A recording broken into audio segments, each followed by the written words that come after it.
Selamat pagi pagi. semuanya. Ya, baik. Saya mau ke Pak Yusuf terlebih dahulu. Anda melihatnya sejauh ini seperti apa proses hukum terhadap Del Pedro dan juga sejumlah aktivis dan juga ada beberapa orang yang masih ditahan terkait demo Agustus lalu? Ya, terima kasih. Ya, pertama tentu khusus Del Pedro ini memang kita sangat terkejut terkait dengan penangkapannya. Hanya tentu mekanisme SOP penangkapan sebelum seseorang itu ditetapkan sebagai tersangka kan itu memiliki waktu 1 kali 24 jam. Itu pun penyidik didasarkan pada bukti permulaan yang cukup. Apabila dalam 1 kali 24 jam ternyata memang tidak cukup bukti, sebagaimana yang lain itu juga sudah dibebaskan. Namun selanjutnya dalam pantauan Kompolnas, Del Pedro ini tidak dibebaskan, namun kemudian ditetapkan sebagai tersangka. Nah, penyidik sendiri meyakini bahwa dalam proses ini memiliki alat bukti yang cukup ya, minimal 2 alat bukti. Tentu memang ya penyidik kan di dalam konteks penegakan hukum merupakan penafsir awal terkait dengan norma. Hanya dalam proses penyidikan kan dia dituntut memenuhi di dalam menafsirkan norma itu pada 2 alat bukti, minimal 2 alat bukti. Jika 2 alat bukti itu cukup, maka disitulah penyidik berwenang menetapkan seseorang sebagai tersangka.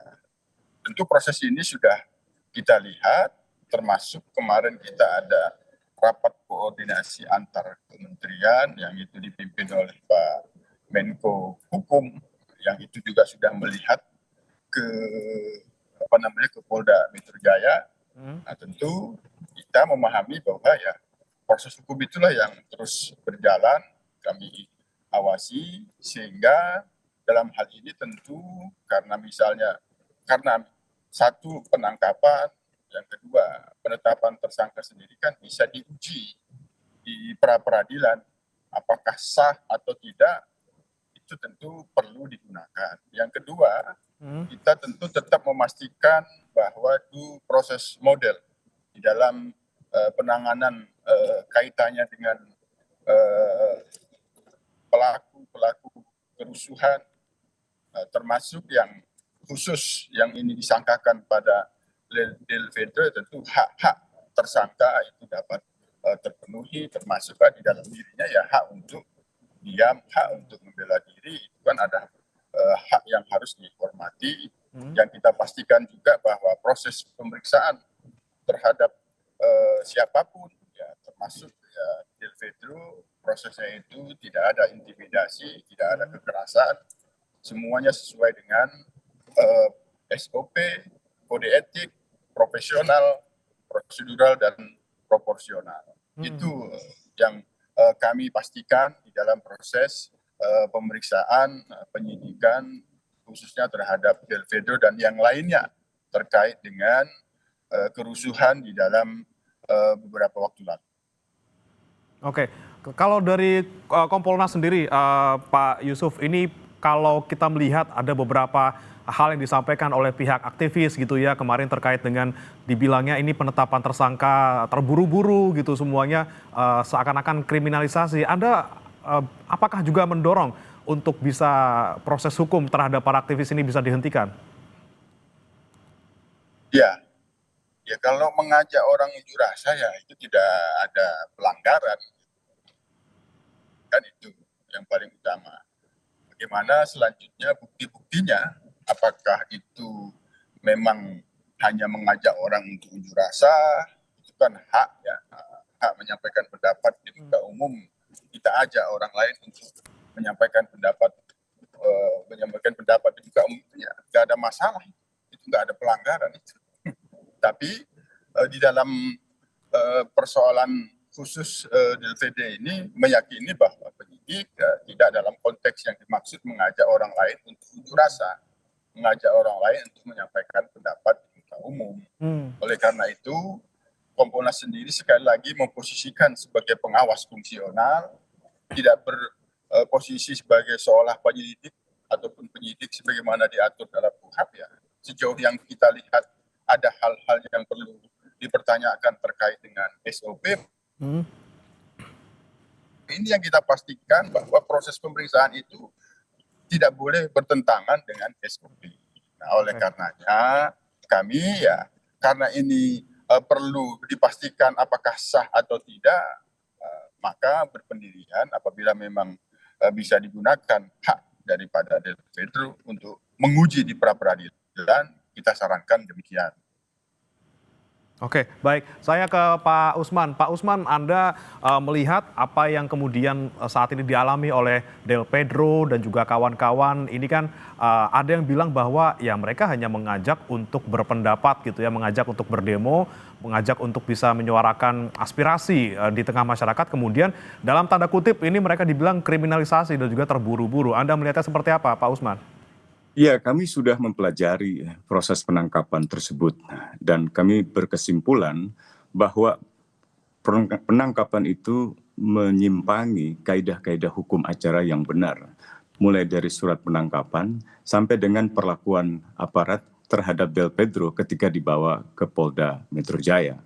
Nah, yang kedua, kami juga sudah mempelajari pasal-pasal yang dikenakan kepada Del Pedro. Dan kesimpulan kami, buktinya sangat lemah. Baik itu berkaitan dengan misalnya dugaan penghasutan untuk melakukan kekerasan, maupun juga penghasutan terhadap anak untuk misalnya terlibat di dalam kegiatan politik, unjuk rasa, atau larangan lain yang ada di dalam konvensi anak atau di dalam undang-undang perlindungan anak. Dengan demikian kami meminta atau merekomendasikan kepada kepolisian daerah Metro Jaya untuk menghentikan penyidikan tersebut. Yang pertama, kalau memang kepolisian serius dalam mencari siapa dalam kerusuhan, siapa yang melakukan kerusuhan, menyerang polisi, maka mereka bukanlah sasaran. Itu saya kira salah sasaran. Kalau pihak kepolisian tidak bisa juga melakukan mengeluarkan SP3, setidak-tidaknya permohonan penangguhan penahanan mereka, saya juga ikut menandatanganinya, dikabulkan. Saya kira ini penting untuk menjaga kredibilitas kepolisian yang sangat merosot dalam beberapa pekan yang terakhir. Harapan kami pada Kompolnas juga demikian, melakukan pengkajian sekaligus juga melakukan peninjauan lebih kritis terhadap proses penangkapan terhadap Del Pedro Marhain, terhadap Harik Anwar, terhadap Syahdan Hussein, dan lain-lainnya. Dan kami mendesak agar seluruhnya dibebaskan, termasuk juga pelajar-pelajar yang masih ditahan atau mahasiswa yang masih ditahan, dan juga para aktivis hak asasi manusia yang masih ditahan. Oke, baik, didorong untuk kemudian penangguhan penahanan, dibebaskan, kalau bisa ya dihentikan penyidikannya. Tapi dihentikan, karena buktinya sangat lemah. Oke, saya coba ke Pak Wayan dulu. Pak Wayan, ini kan kemarin Pak Yusril sempat mengunjungi Polda Metro Jaya, kemudian menjenguk Del Pedro dan juga sejumlah tahanan lainnya, kemudian juga sempat ke Makassar untuk menjenguk tahanan demo lainnya. Tapi yang kemudian kita soroti kemarin ketika Pak Yusril ini bilang ya minta untuk dijalani proses hukumnya seperti itu. Anda melihatnya seperti apa dari pemerintah menanggapi mungkin suara-suara masyarakat yang menuntut untuk para aktivis ini dibebaskan seperti itu? Ya, mohon maaf kalau kita mau belajar dari negara maju, dan kalau kita mau maju, kedatangan Pak Yusril dan Pak Oto itu sebenarnya harus bermakna besar. Apakah bermakna besar tergantung ketika beliau itu persiapan mengunjungi Del Pedro, ada nggak dalam pikiran mereka itu saya harus menegakkan demokrasi di negeri ini. Saya harus menegakkan kepastian hukum dalam pengertian yang adil. Kebersamaan di depan hukum. Yang ketiga, Pak Yusril ini kan orang pemerintahan. adakah pikiran yang ketiga yang ada berkecamuk dalam dirinya bahwa eksekutif tidak boleh intervensi dalam perkara-perkara seperti ini. Jangan sampai polisi menjalankan pikiran-pikiran eksekutif, karena kalau di negara-negara maju ini sangat dilarang. Hmm. Mereka mengatakan harus taat pada trias politika gitu.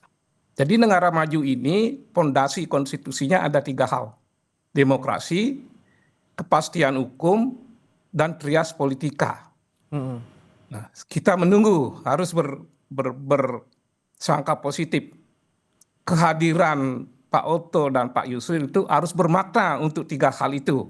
Dan kalau itu disertai dengan political pemerintah sebelumnya yang ingin memastikan bahwa LP itu tidak penuh dengan tahanan itu harus dikurangi karena banyak sekali memakan biaya. Anggaran kita, pajak rakyat itu berapa triliun digunakan untuk membiayai tahanan. Maka pemerintah jauh-jauh hari belum kejadian ini sudah punya kemauan politik untuk mengurangi sejauh mungkin tahanan-tahanan yang ada selama ini. Yang kedua, filosofi penahanan. Ada yang salah, saya termasuk yang menjadi sekretaris KP2 HAP. Saya bangga dulu karena KUHAP dianggap karya besar, disambut baik, dan saya di situ sekretaris dari kelompok-kelompok masyarakat sipil dan advokat. Ternyata kita kurang cermat di situ. Orang kok bisa ditahan karena ada kekhawatiran akan melarikan diri, kekhawatiran mengulangi perbuatannya. Ya. Kok baru kekhawatiran orang boleh ditahan? Saya minta maaf pada masyarakat. Nah ini dia Pak Wayan, kalau kita perhatikan. Kok baru kekhawatiran? Jangan sampai beringin dikira hutan, itu kan bahaya. Nah ini ketika ada penahanan Itu kan terhadap terlalu aktivis subjektif. yang kemudian Iya, ada. kalau aparatnya betul-betul objektif. Tapi kalau nggak objektif, kekhawatiran itu dia buat sendiri. Oke. Kalau dari Pak Wayan sendiri Dan itu memandangnya sudah seperti banyak apa? Harus makan dibebaskankah aktivis ini yang ditahan ini, Pak? Ya, Kalau Anda melihatnya sendiri dengan pandangan Anda tadi, apakah memang mereka yang ditahan ini, yang aktivis ini yang kemudian tidak menimbulkan kekhawatiran sebenarnya harus dilepaskan? iya kan terlepas dari kasusnya karena saya tidak ikut dan saya mengimbau sebenarnya. Betul nggak ada pelanggaran? Mas Usman ini kan bukan orang sembarangan juga. Mas Usman ini mengingatkan bahwa ketika Delpredo mau dibawa ke kantor kepolisian, ada perlakuan-perlakuan yang tidak wajar, tidak baik. Nah kalau dari sisi itu kita harus mengingatkan kepolisian dan keluarganya. Kalau memang ada pelanggaran, datang aja ke Komisi 3. Komisi 3 nggak bisa intervensi. Tapi Komisi 3 sekecil apapun punya kewenangan mengawasi kepolisian. Kita akan panggil kepolisian kalau ada pelanggaran. Karena dalam situasi seperti ini tidak seorang pun yang boleh membuat masalah baru gitu. Apalagi kalau latar belakang Del Pedro ini kan sama punya latar belakang sama dengan Mas Usman. Iya. Punya keyakinan tersendiri terhadap pola pikir aktivis masyarakat sipil. Saya sendiri belajar walaupun tidak lama, cuma 3 tahun di LBH. Tapi kemudian saya menjadi pengacara ICW. Tahu banget pikiran mereka. Apakah ada nasionalisme di antara mereka? Pengalaman saya membuktikan dasar mereka itu adalah nasionalisme, kebangsaan, persatuan, kepentingan masyarakat.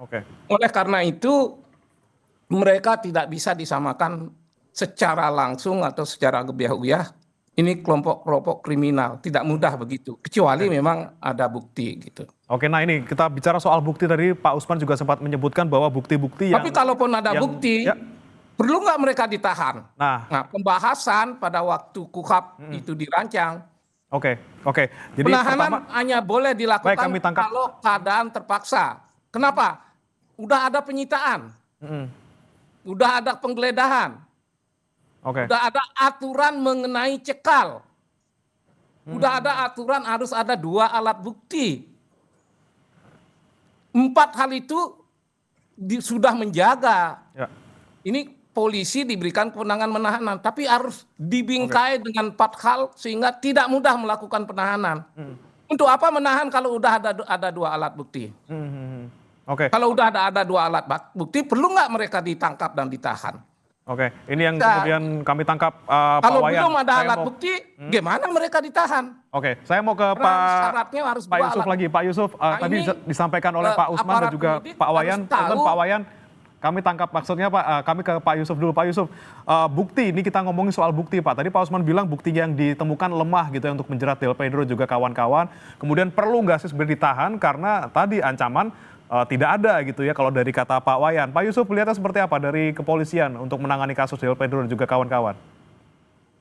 Ya, tadi saya kira sepakat dengan Pak Wayan, termasuk Komisi 3, Kompolnas tidak bisa mengintervensi penyidik.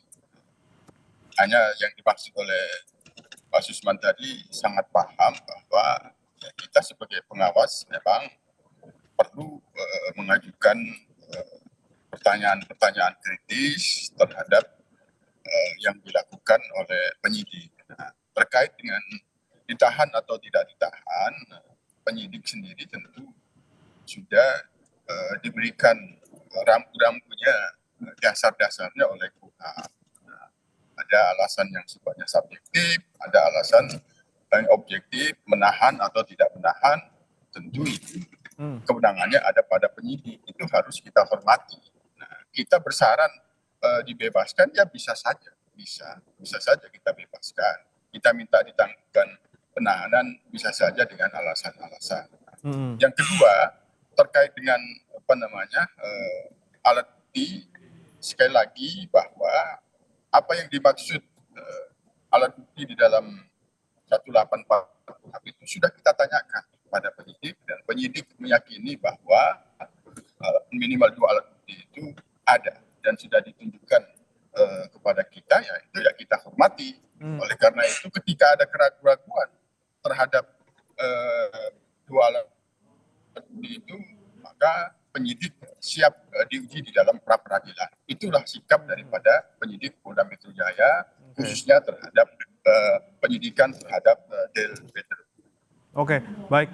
Saya mau ke Pak Usman lagi. Pak Usman, perlukah kita sampai ke tahap pra peradilan atau ya udah langsung saja dihentikan penyidikannya kalau misalnya memang kita melihat tidak ada unsur pidana di sana?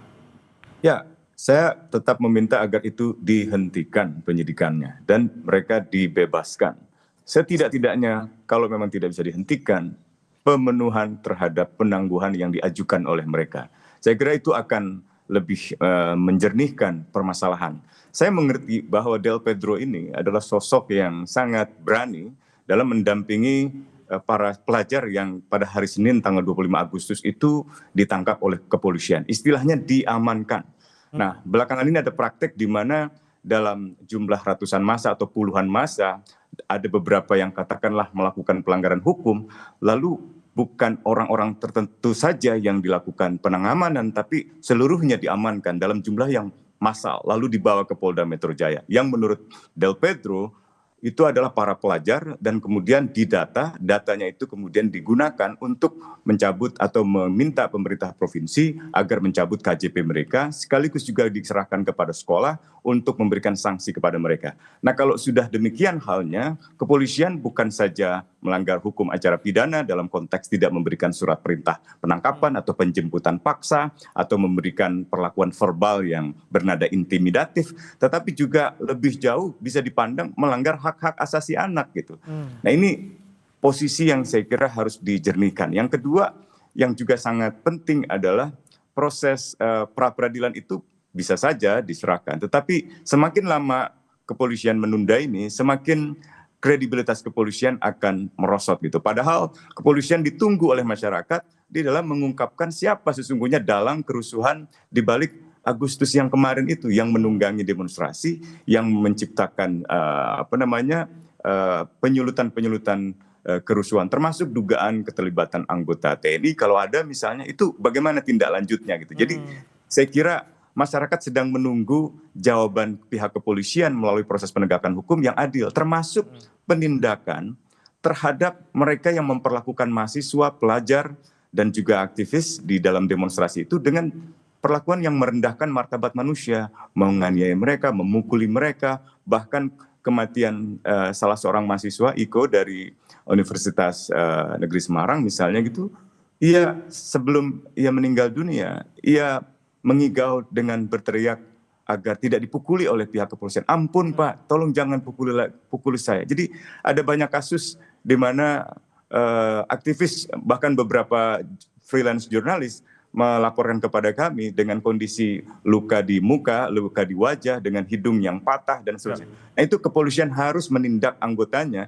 yang melakukan tindakan penyiksaan atau tindakan lain yang merendahkan martabat manusia, termasuk mengungkap keterlibatan anggota-anggota militer atau anggota polisi yang terlibat di balik kerusuhan tersebut. Gitu. Oke, dibandingkan memproses hukum aktivis-aktivis yang mungkin bersuara dan merasa memang tidak melakukan hal yang melanggar hukum, lebih baik fokus ke hal-hal lain. Nanti akan saya tanyakan ke Pak Yusuf lagi dan juga nanti ke Pak Wayan, tapi saudara jangan beranjak dulu, kami akan kembali setelah jeda berikut ini.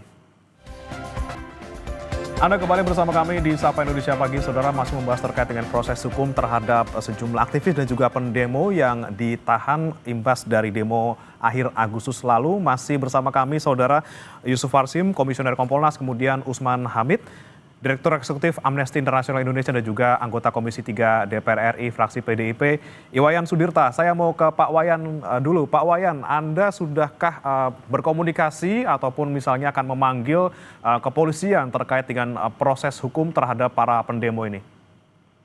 Yang saya tahu, entahlah di luar pengetahuan saya, inisiatif memanggil mereka belum. Seperti kata tadi, sering mekanisme yang digunakan Komisi 3, mereka menerima audiensi atas permohonan. Maka ketika ada isu-isu pemukulan, ada perlakuan yang tidak wajar, ini harus disampaikan ke Komisi 3 agar Komisi 3 didorong untuk mengagendakan pembahasan untuk mengawasi petugas-petugas yang melanggar hukum. Tapi sebelum itu, kalau saya sepintas nanti ditafsirkan akan memojokkan polisi, tidak. Saya salah satu yang selalu mendorong anggaran polisi itu naik sampai ratusan triliun itu. Sebab saya tahu betapa pentingnya polisi yang baik gitu. Karena itu perlu dikasih anggaran yang cukup. Dan saya melihat sendiri untuk kejadian ini ada salah seorang tokoh masyarakat menelpon saya, Pak, itu ada anak Sumatera Utara kuliah di ISI, sekarang berada dalam tahanan. Nah, dia bertanya dan minta tolong, boleh nggak saya minta tolong? Pertama, jangan anak itu dipukulin.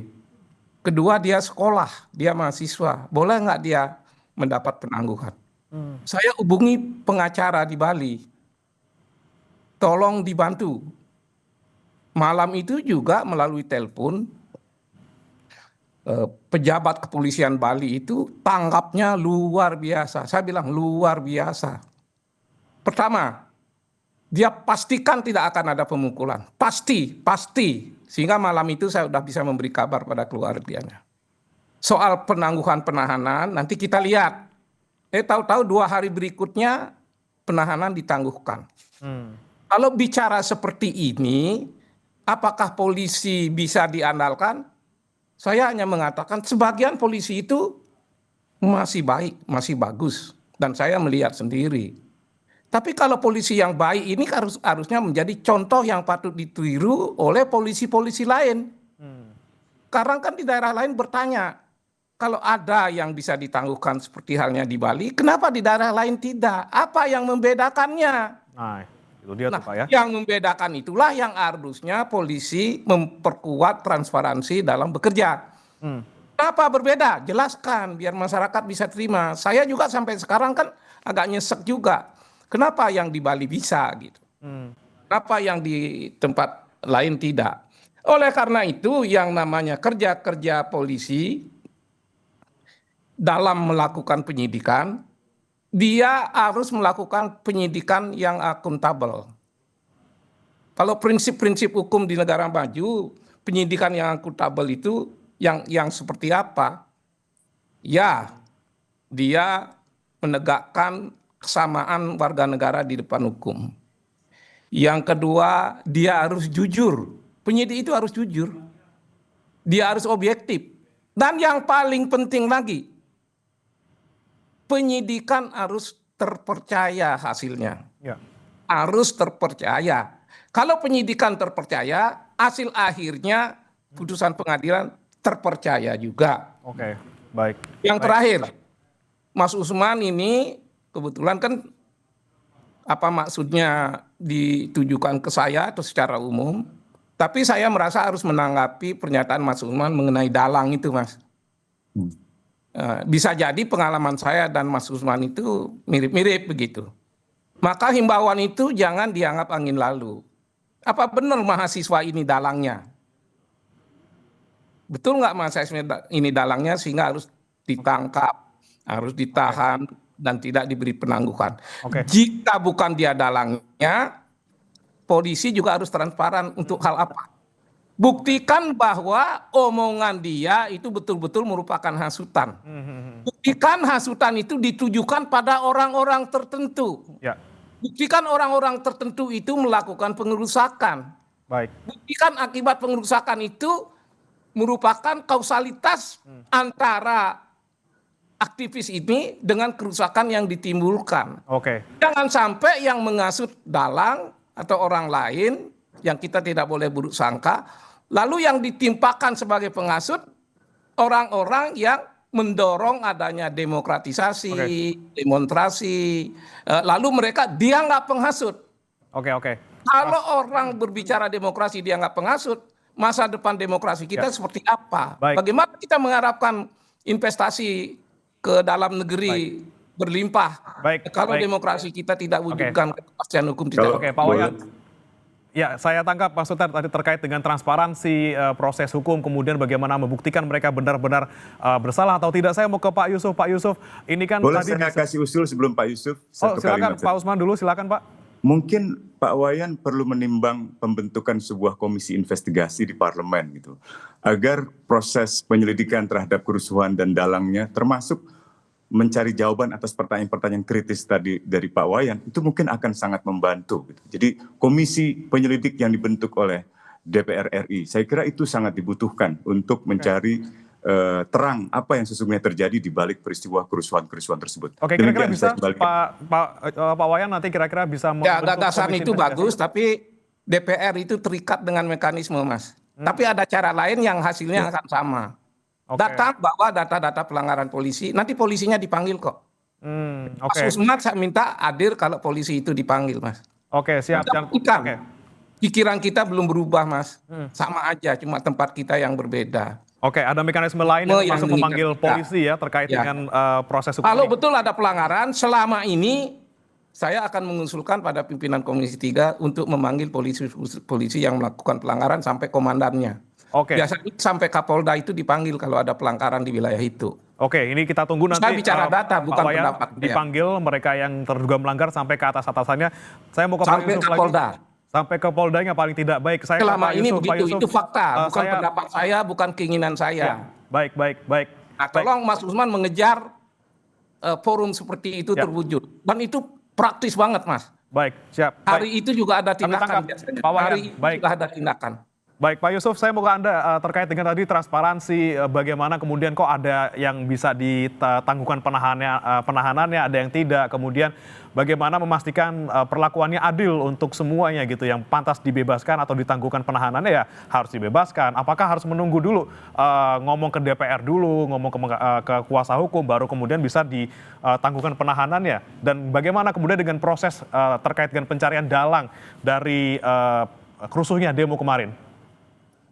Ya, yang pasti apabila polisi menangkap yang melakukan unjuk rasa atau demonstrasi, itu salah, itu pelanggaran. Karena unjuk rasa, demonstrasi itu dijamin konstitusi. Ada undang-undangnya, nomor 9 tahun 1998 tentang kebebasan menyampaikan pendapat di muka umum. Jadi kalau polisi bertindak menangkap, menahan yang unjuk rasa, itu salah. Itu pelanggaran besar. Oleh karenanya, kami sudah lihat bahwa yang ditahan, yang dilakukan proses penyidikan saat ini bukan melakukan unjuk rasa yang diyakini sebagaimana yang dimaksud di dalam Undang-Undang Nomor 9 Tahun 1998. Nah, oleh karena itu, tugas kepolisian dalam hal penyidikan itu kan menyangka, menduga. Nah, sejauh mana akuntabilitas yang mereka sangkakan itulah yang kita awasi. Termasuk Komisi 3 mengawasi itu apabila ingin meminta penjelasan daripada Polda Metro Jaya, yaitu bagian dari kewenangan Komisi 3. Termasuk juga Kompolnas, kami melihat langsung, kami minta penjelasan langsung. Termasuk ketika ada, ya ini nanti jangan sampai jadi paradoks teman-teman yang Mas Usman sampaikan, ketika menolak penahanan tapi meminta penangguhan penahanan itu menjadi paradoks.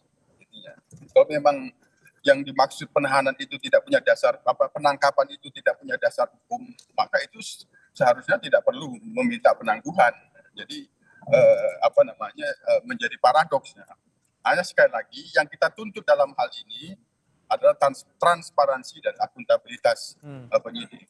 Penyidik harus siap menerima resiko ketika itu apa yang dilakukan di dalam proses penangkapan, penahanan, penyidikan yang itu diyakini oleh penyidik bahwa ini bukan melakukan kegiatan unjuk rasa sebagaimana yang dimaksud di dalam Undang-Undang Nomor 9 Tahun 1998, maka mereka siap. Nah, kami sendiri Kompolnas ketika melihat memang ada pelanggaran, tentu kami rekomendasikan itu diproses oleh pengawas internal, oleh bidang profesi, oleh Propam. Itu yang tentu kita lakukan. Namun sekali lagi ketika hal kaitannya dengan penahanan, ya kita memang tetap menghormati bahwa penyidik menahan dan tidak menahan itu punya dasar sebagaimana dimaksud di dalam KUHP. Hanya dengan alasan-alasan tertentu itu bisa dilakukan penahanan, itu yang tentu kita akan lihat. Nah, kaitannya dengan anak itu sudah ada saran-saran untuk dilakukan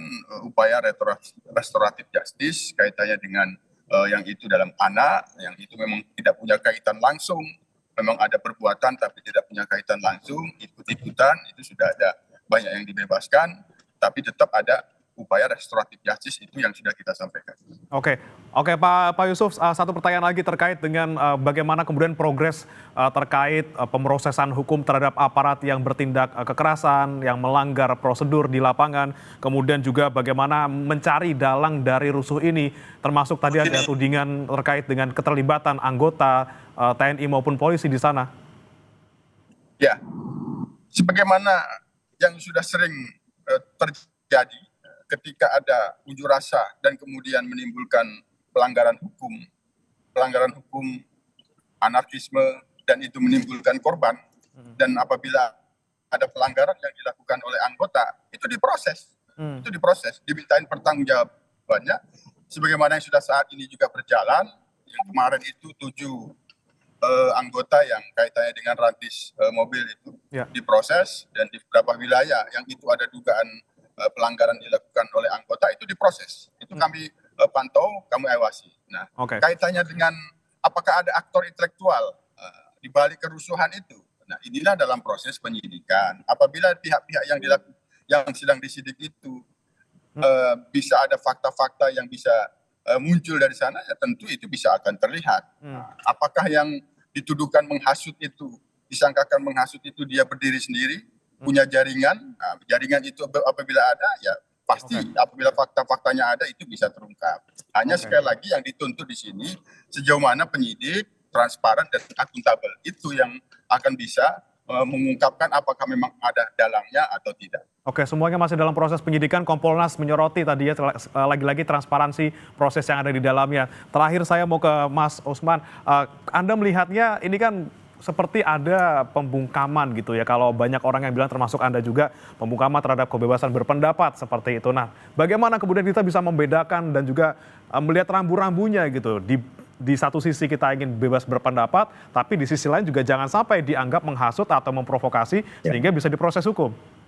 Ya, saya ambil contoh begini ya, misalnya banyak pelajar yang ditangkap itu terafiliasi ke blok politik pelajar. dan Del Pedro dan kawan-kawan itu juga ditangkap, ditahan terkait dengan unggahan media sosial di Instagram misalnya oleh blog politik pelajar. Beberapa informasi yang saya peroleh dari pihak kepolisian misalnya untuk kami pelajari itu menunjukkan misalnya satu unggahan dari Lokataru, tempat di mana Del Pedro memimpin, membuat poster kira-kira bunyinya begini, Anda pelajar ingin demo, sudah demo, diancam sanksi atau sudah disanksi, kita lawan bareng. Nah, kata-kata kita lawan bareng itu memang ajakan untuk berunjuk rasa. Secara negatif bisa saja disebut menghasut, bisa. Menghasutkan bisa saja menghasut untuk kebaikan atau menghasut unjuk rasa. Itu kalimat yang sangat absurd. Yang kedua, yang ini mungkin lebih bisa ada di abu-abu. Kalimatnya adalah persenjatai diri kalian. Ini kalimat persenjatainya ini mungkin bisa dianggap sebagai seolah-olah ini senjata. Tapi kalimat ujungnya adalah persenjatai kalian dengan konsolidasi. Kalian semua diundang. Itu kalimat-kalimat alegoris gitu, atau misalnya pukul mundur pihak kepolisian, itu sama seperti pukul mundur krisis iklim itu. Itu ungkapan-ungkapan metaforik, ungkapan-ungkapan alegoris yang biasanya digunakan oleh para aktivis tanpa dimaksudkan untuk melakukan tindakan kerusuhan atau menyerang manusia yang lain. Atau misalnya ketika Del Pedro di Polda Metro Jaya pada hari Senin malam, dia datang meminta agar pihak Polda membebaskan para pelajar yang ditangkap. Para pelajar itu mengharapkan dukungan Del Pedro dan kawan-kawan. Del Pedro mengatakan bebaskan semua malam ini, bebaskan mereka, karena kalau mereka memang melakukan kerusuhan, kenapa mereka harus dipukuli, kenapa ada yang bonyok, kenapa dan seterusnya. Kan polisi berargumen ini diamankan, kalau diamankan kenapa ada yang luka-luka, kenapa ada yang berdarah, kenapa ada yang bonyok. Itu pandangan-pandangan Del Pedro yang sangat kritis, yang dugaan saya mungkin menimbulkan ketersinggungan di kalangan Sersa atau di kalangan Polda Metro Jaya, khususnya Satkamnek misalnya, sehingga dalam proses penjemputan paksa Del Pedro juga dipengaruhi oleh pengalaman-pengalaman berinteraksi dengan Del Pedro yang mungkin kurang menyenangkan dalam tanda petik bagi kepolisian. Nah, jangan sampai itu yang jadi dasar gitu. Apalagi ketika dijemput paksa tidak ada surat penangkapan. Gitu. Nah, kenapa saya ajukan penangguhan penahanan? Karena teman-teman sudah mengajukan itu, tetapi titik tuntutan utama kami, bebaskan mereka sekarang ini, hentikan penyidikan terhadap mereka gitu, hentikan penyidikan ini, karena tidak ada bukti, kalaupun ada bukti yang tadi saya sebutkan sangat-sangat lemah, dan itu akan merugikan pihak kepolisian sendiri. Dan yang kedua yang terpenting adalah penyelidikan independen, entah itu oleh presiden melalui tim gabungan pencari fakta atau oleh parlemen melalui suatu komisi penyelidik. Itu saya kira akan sangat baik. Saya menghargai tawaran Pak Wayan untuk digelar rapat dengar pendapat dengan pihak Kapolri atau dengan pimpinan lembaga lainnya. Karena hasilnya menurut pengalaman saya saja, Pak Wayan. ada audiensi, Kapolda diundang tuh hasilnya bisa hari itu, Mas. Ya, terima kasih Pak Wayan. Lebih cepat. Kita nantikan dari Komisi 3 juga, kemudian bagaimana kita awasi bersama kepolisian dalam proses hukum ini. Jangan sampai mereka yang tidak bersalah, mereka yang hanya ingin berpendapat kemudian dikriminalisasi, tapi mereka yang memang terbukti melakukan itu. Mohon maaf Pak Wayan, sudah habis waktunya Pak Wayan, tapi kita harapkan semoga mereka yang memang pantas untuk diproses hukum, kita proses hukum, tapi bagaimana kemudian yang mereka tidak pantas untuk diproses hukum juga bisa dibebaskan. Terima kasih Bapak-Bapak sudah bergabung bersama kami, Pak Wayan, Pak Yusuf, dan juga Pak Usman. Selamat pagi Bapak-Bapak. Mas Usman, Pak Wayan, sampai ketemu lagi. Saudara jangan beranjak karena kami akan